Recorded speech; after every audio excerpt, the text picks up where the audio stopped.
Dark Souls. My journey with the series started back in 2016 when I bought Dark Souls 3, having heard of the series but never having played any of them.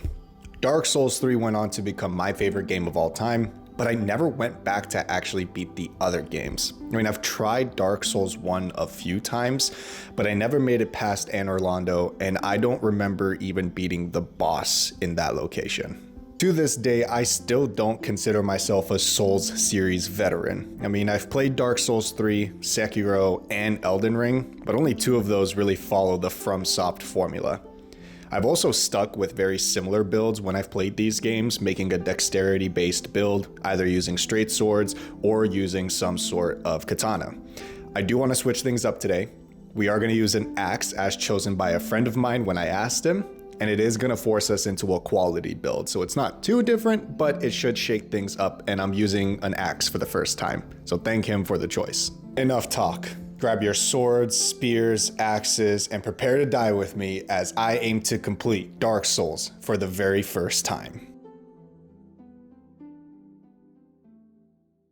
Meet our boy Itapupi, who looks a little worse for wear. I mean, I think a little lotion might do him some good. Whoa! Sir, why are you dropping dead bodies in my cell? We find a key on the corpse and make our way through the asylum.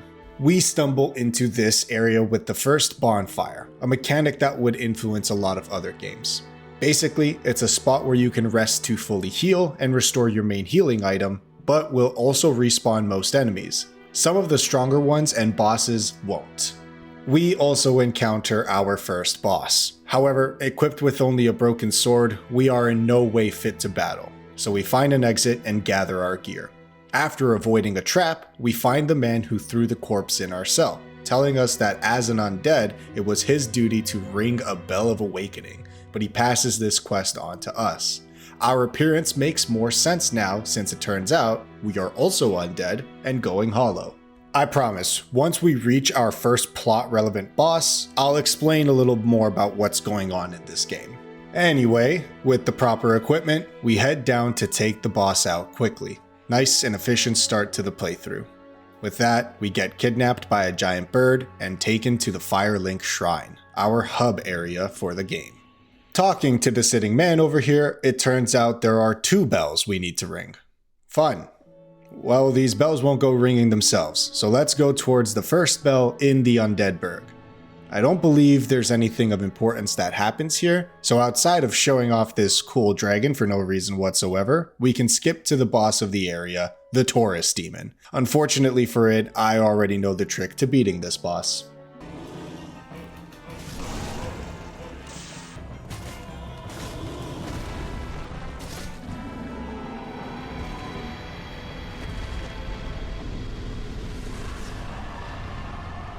This leads us to meeting the best NPC in the entire game, Solaire of Astora. He is the one who allows us to engage in jolly cooperation, which we won't be doing at all since I plan on soloing everything. After surviving this napalm strike from the dragon we saw earlier, we arrive at the Undead Parish, the location of our first bell.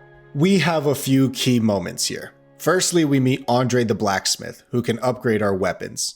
Secondly, we experience my first death here as I'm trying to take out this thing. According to my notes here, this is known as a Titanite demon. Finally, we unlock a shortcut back to Firelink Shrine, where I get to talk about one of the coolest parts of this game, its level design. This is one of those things that while I did get to experience it in Dark Souls 3, it's not as interconnected as this game is.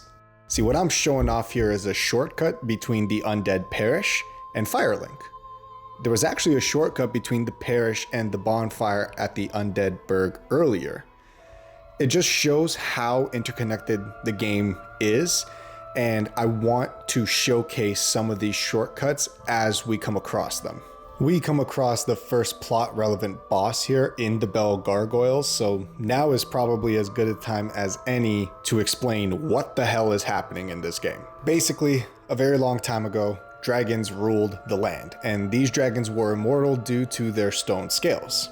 Then underground somewhere, the first flame came into being, and with it, disparity. Essentially, concepts like life and death started to exist. From within the first flame, 4 beings found Lord Sol's Nito, first of the dead, the Witch of Izalith, and Lord of Sunlight Gwyn.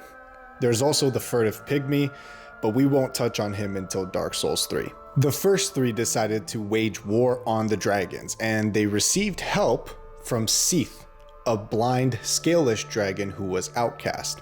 He told them that lightning was the weakness of the dragons, so Gwyn decided to start launching lightning at their asses, which did allow them to take out most, but not all, of the dragons. With the lords victorious, the Age of Fire began, named after the first flame. However, as time went on, the flame began to fade, and humans became undead, branded by the dark sign.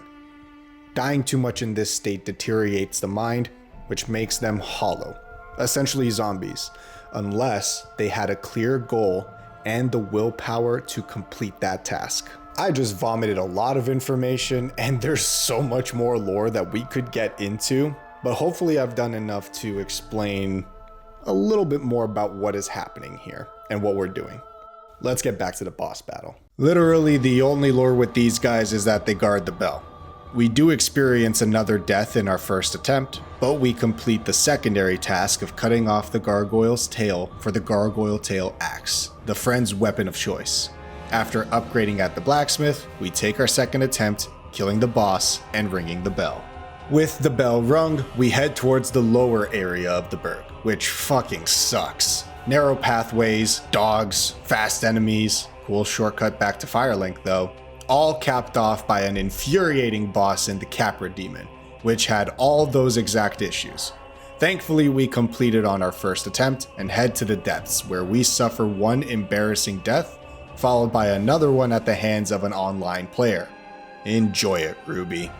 Let's continue to the boss fight in this area. This cute little guy. Aww. Whoa, never mind, he's a nightmare. Wait, is this a he? It is. Sadly, his appearance does not match his difficulty, and we beat him on our first try. This leads us into likely the worst area in the entire game, Blighttown. Narrow bridges, poison-inducing enemies, dogs, a poison swamp, followed by a boss at the end of it all. The boss for the most part is not threatening, but she does have one explosion move that just destroys your health bar. We get caught out by this in our first attempt, and in our second attempt we get a weapon at risk message, which means we needed to complete this on our third attempt. Boss number 6 down, bell number 2 rung, which results in a gate near Andre getting raised, but it's not quite our next stop. Heading back to Firelink, we meet this thing. This is King Seeker Frampt, and he is a primordial serpent who tells us that our duty as the chosen undead is to succeed Gwyn and link the first flame. What exactly this means, I don't know. I do know, but for the sake of your suspense, I won't spoil it yet. The actual place we head to first is back to the asylum, where we started the game. Heading here, we grab a doll, fight the tutorial boss's brother, and that's it. No real big whoop, but the doll will come into play later. Finally, we head to Sen's Fortress, a literal death trap with more narrow walkways, snake men, boulder, and elevator traps. Oh! Awaiting us at the end is the next boss, the Iron Golem. The whole gimmick of this boss is to keep biting at his ankles, but I didn't realize I was going to do this amount of damage to him. What's even funnier, I made him fall off the arena when all I needed was one more hit to kill him. Is this ironic? It might not be, but it is something. The death of this boss causes this weird light on the ground to show up and— What the fuck are these things? Why do you need 3 of you? Please stop touching me there. My god, this place is beautiful. In the midst of exploring this beautiful city, we come across one of these. This horror here is known as a mimic, and it looks exactly like a chest. I'm gonna give you guys about 5 seconds to tell the difference between these 2 images, and you tell me which one is a mimic.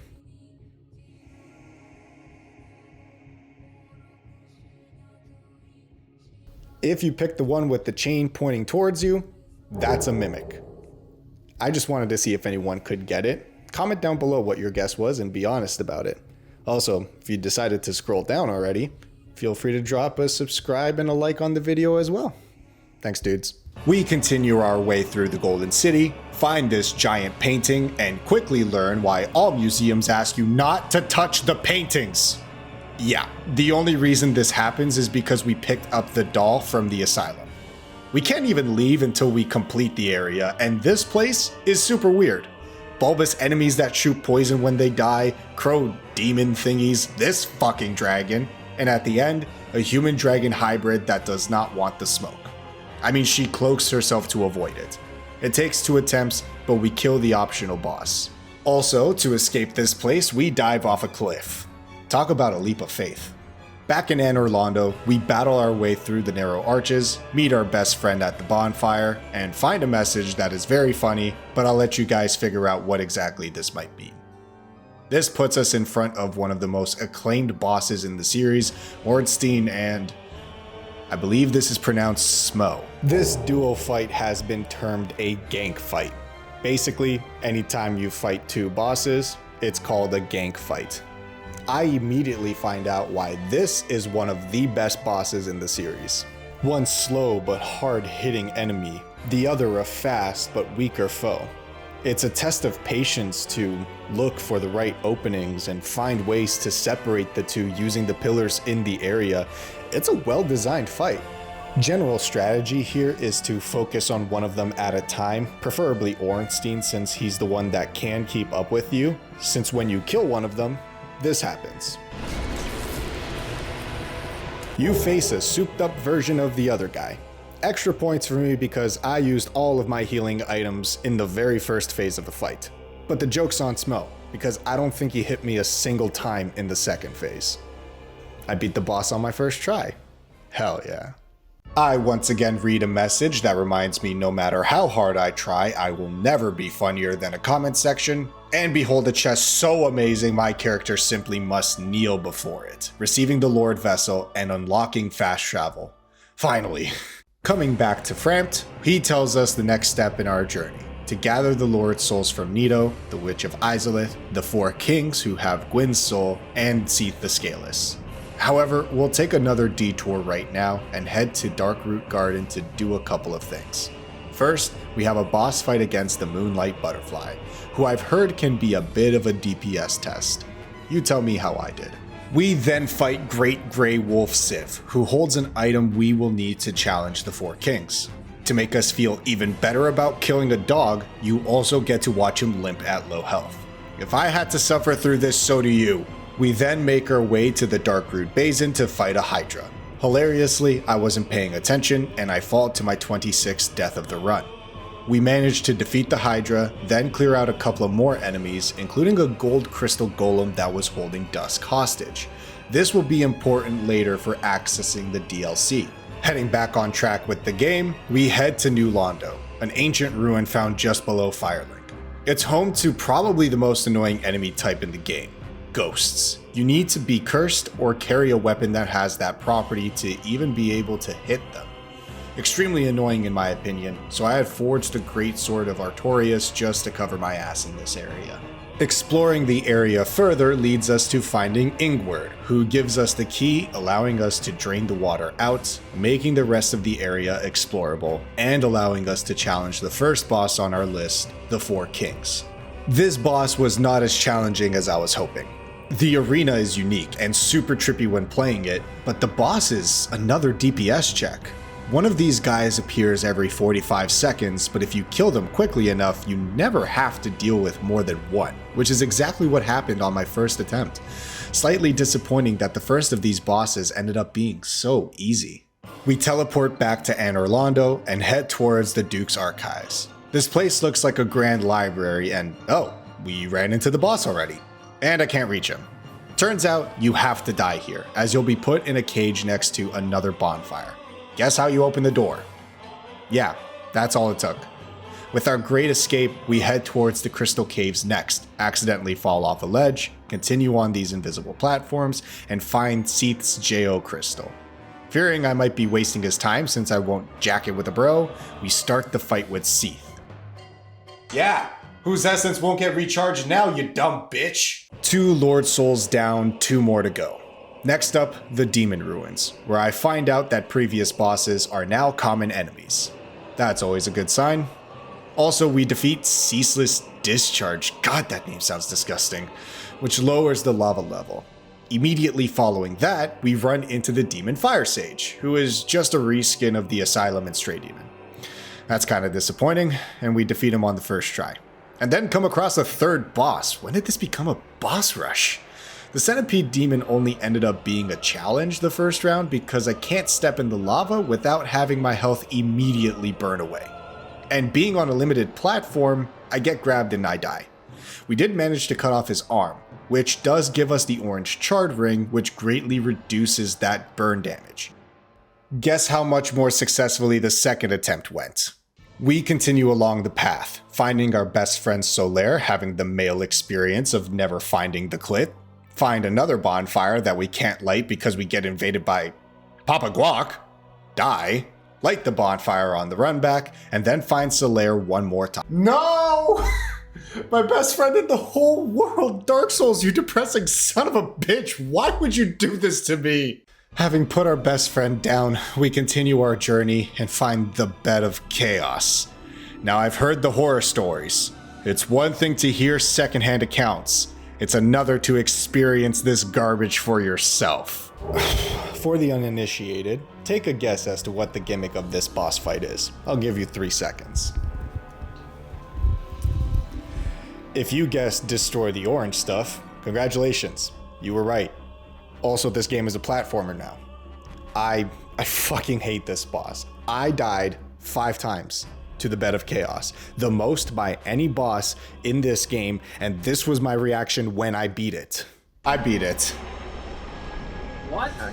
Holy fuck this boss, dude. This is the dumbest shit I've ever fucking come across. Oh my god. Damn, dude. Oh my goodness. After conquering the bullshit of bullshit, we head towards the final Lord Soul we have to collect in the catacombs. With my trusty divine Morningstar, we go through this decrepit locale and we run into Pinwheel, a boss that takes almost as long as me finishing this sentence to beat. Next up is the Tomb of the Giants, an annoyingly dark area filled with more skeletons that still require us to use a divine weapon to permanently kill. Struggling our way through this location, we find the boss with the final Lord Soul, Gravelord Nito. I struggled to call this boss difficult because the difficulty came not from the boss, but the mob surrounding him. He joins the list as one of the few bosses to kill me, but we managed to beat him in the salty runback. Just like that, there are only 2 bosses left in the main game, 1 optional and the final boss. We take the detour back to Anor Londo and find the optional boss, Gwendolyn, who was also kind of troll since he was a filthy magic spammer that teleported away every time I got close to him. With his defeat, we only have the DLC and the final boss to go. We travel back to the Darkroot Basin and find a portal there.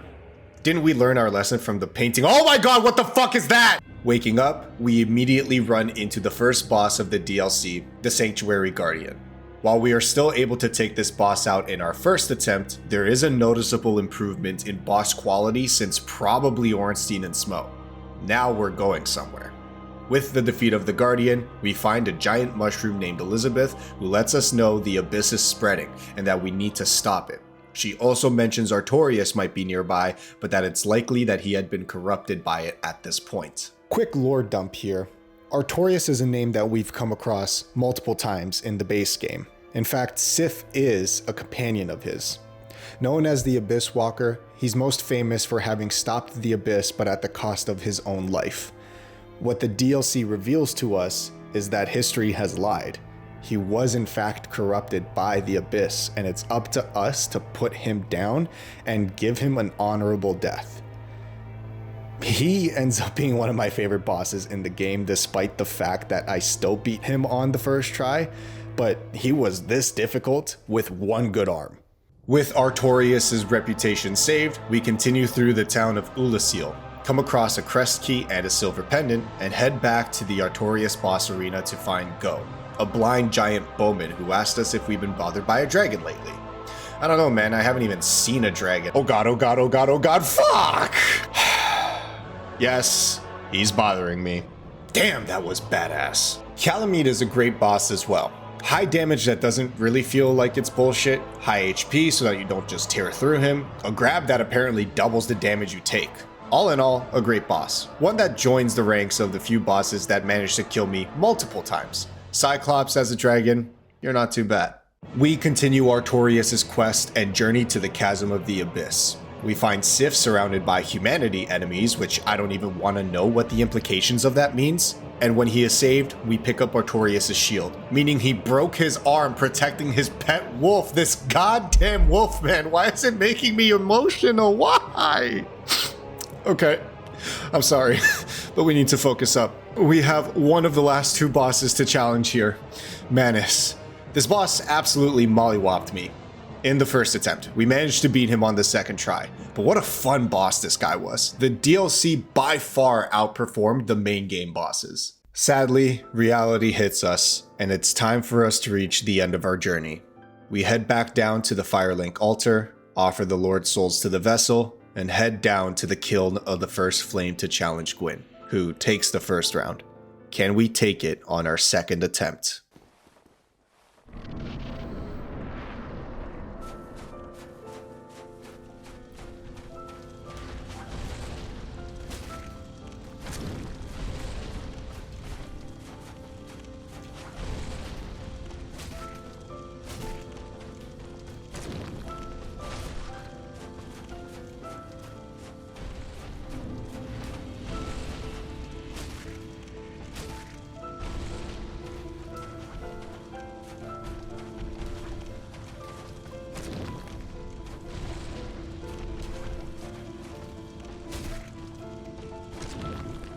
Well, that's it. Nicely done. Holy shit. We beat the final boss on our second attempt and finished the game with a nice round final death counter of 50. We take our steps towards the bonfire and... Wait, that's what linking the flame meant? Oh my god, that's horrifying. I mean, I guess the Age of Fire continues, and that sounds great and all, but being burned alive for that to happen? Gruesome. Before I get into my final thoughts, there is one more thing we need to do. Boss tier list time! Four Kings, B tier. A simple DPS check boss, but cool arena. Gaping Dragon, B tier. A cool intro and design, but a simple battle. Great Grey Wolf Sif, A tier. A nice back and forth boss culminating in emotional damage. Gwyn, Lord of Cinder, A tier. It's a simple battle, but the music and arena, as well as the representation of the lore was well done. I just wish it was a little more difficult. Iron Golem, C tier. I like the idea, but the execution was lacking. Moonlight Butterfly, C tier. If you only have melee and didn't wait as long as I did to fight him, you will have a bad time. Gravelord Nito, C tier. A boss whose design felt so lacking that the only way to make him challenging was to add his minions into the boss fight. Disappointing for someone with a Lord Soul. Ornstein and Smo, S tier. This is the gank boss fight that all other gank fights aspire to be to this day. Pinwheel, D tier. A boss considered so easy that most players go into the catacombs right away to fight him and get the Rite of Kindling. Seath the Scaleless, C tier. When you know how to beat him, it just becomes a case of hugging that gooch tightly. Asylum Demon, B tier. A good tutorial boss, but it's cut short by the game cutting his health bar in half. Stray Demon, C tier. It's a reskin of the tutorial boss, but he has some extra AoE attacks. Taurus Demon, C tier. They call them shit boxes for a reason. Bed of Chaos, D tier. I should have put it in F tier, I don't know why I didn't think of that earlier. Artorias, S tier. Probably my favorite boss in the game, and one of the few that felt like a dance. Black Dragon Calamite, S tier. The prototypical dragon boss. Manus, S tier. The other boss that felt more like a dance than a fight, and one that reminded me not to panic roll. Sanctuary Guardian, A tier. A great starting point for the DLC, but it doesn't quite meet the heights of the other three. Bell Gargoyles, B tier. I think this is a good introduction into gank boss fights. Fight one first, learn the moveset, now deal with two. Capra Demon, D tier. Putting 3 fast enemies in a very tight room with only stairs to separate them is not good design. Ceaseless Discharge, D tier. Probably a good introduction as to what to expect from the Demon Ruins and Lost Izalith locations. Centipede Demon. C tier. Limited room to fight him in, but the design is kinda cool, I guess. Chaos Witch Quelaag. A tier. A well-designed boss that keeps you on your toes by teaching you to be aware of your surroundings or get burned for it. Priscilla. B tier. It's a decent fight, and it loses the majority of its difficulty once you know the trick around the invisibility. Demon Fire Sage. C tier. It's the third reskin of the Asylum Demon. So disappointing. I can see the middle stages of what the Souls formula ends up becoming, right? From Software started off with Demon Souls, and they've improved upon that formula in Dark Souls, but there's still quite a bit of jank to it. Let's talk about some positives, because Demon Souls did start off with a more linear format, but Dark Souls opts for something that's a little bit more interconnected, and the way that the world connects is fantastic, right? I wanted to make a point of that as we went through the game. Another part of it, and this is something they've just always nailed, is the lore and the story outside of just the basic understanding that I gave you. It is phenomenal. There's so much to all these characters that I unfortunately just don't have the time to get into, and it's all hidden in NPC dialogue and some item descriptions. I highly recommend that even if you have no interest in playing the game, you just look up the stories through videos online, because they are very interesting. I am, however, a little disappointed by the boss design in this game, and I think the conversation that I had with my friend here basically sums up my thoughts on the bosses. Cheeks? It's not cheeks. It's just like the fight is an awful, boring, bad boss fight, but from a lore perspective, and what the game is about, it's perfect. It's like the most perfect. Yeah. If the final boss was any different, it would have been maybe more interesting, from a gameplay perspective, but it's perfect the way the final boss is. I am kind of disappointed by the challenge, because and I guess a lot of it's just because I played Dark Souls 3, because I played Elden Ring, maybe I'm just used to the formula and going back to something that is I guess primitive is the best way to put it, right? In terms of their design philosophy for this game. This is primitive compared to Dark Souls 3 and the boss design there, and same with Elden Ring, right? It is. It's not even close. I think this is the fairest assessment that I can give this game. It feels primitive. I can definitely see the end goal and what this series will become based off of this game alone, and it's still a great game.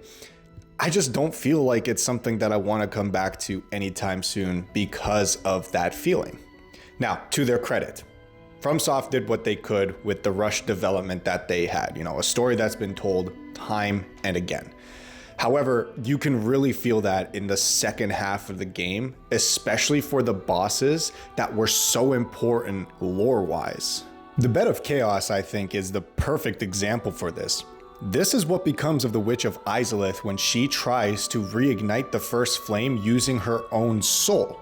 It actually births the demon race and is responsible for her becoming one, and we get to fight this fucking tree that's more platforming than actual combat. Final point I want to make here, and it is a super personal gripe, but I just don't love the idea of needing to have a specific weapon type to be able to kill specific enemies. A lot of these games, you make a build around a certain weapon that you want to use, but if you don't invest in a stat and you need that stat to deal more damage with a weapon that you do need to carry, it is kind of annoying. I know I focused a lot on the cons here, but I want to reiterate, this is a great game and I'm super happy I played it. It is an 8 out of 10. It's just not one that I think I'm going to be coming back to anytime soon. As always, thank you so much for watching my video. Please do all the YouTube things of liking, commenting, and subscribing, and follow me on Twitch if you want more content from me. As always, take care of yourselves, and we'll see you guys next time.